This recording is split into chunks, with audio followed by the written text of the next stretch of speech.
তো আমি এখন শুধুমাত্র ভাঙড়ের বিধায়ক নয়, আপনাদের ধন্যবাদ জানাই। এখন আপনাদের জন্য আমি রাজ্যের মানুষের বিধায়কে রূপান্তরিত হয়েছি, বা রাজ্যের মানুষের বিধায়ক।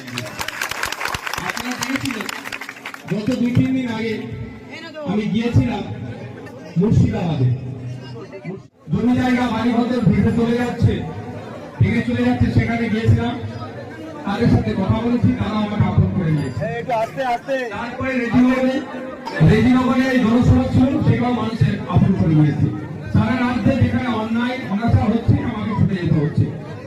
ফলে আমি যে টাইম পাওয়ার দরকার সেই টাইমটা আমি পাইনি, দিতে পারিনি আপনাদেরকে, আমি দুঃখিত। কিন্তু আমি ঘরে বসে থাকি না, আপনাদের জন্যই, মানুষের জন্যই আমি রাজ্যের বিভিন্ন জায়গায় ছুটে যাই। আজকে আপনাদের এখানে এসেছি জনসংযোগে। আপনাদের অভাব অভিযোগ চাওয়া পাওয়া আমাকে আপনারা জানাতে পারেন।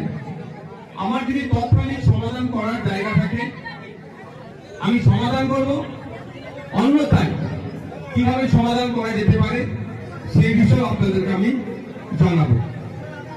আর মানুষজন উপস্থিত হয়েছে, দুটি করে কথা বলবো, যেটা আসলে নামাজের সময় হয়ে আসছে,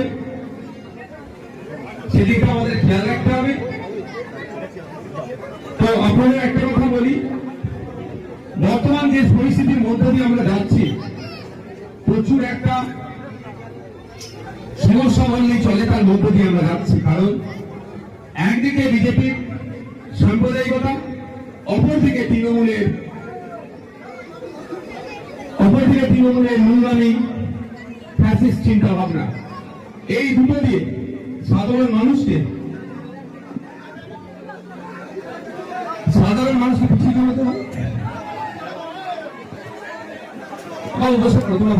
বসার জায়গা দিয়েছে, টাইম বেশি নেই ভাই, বসো।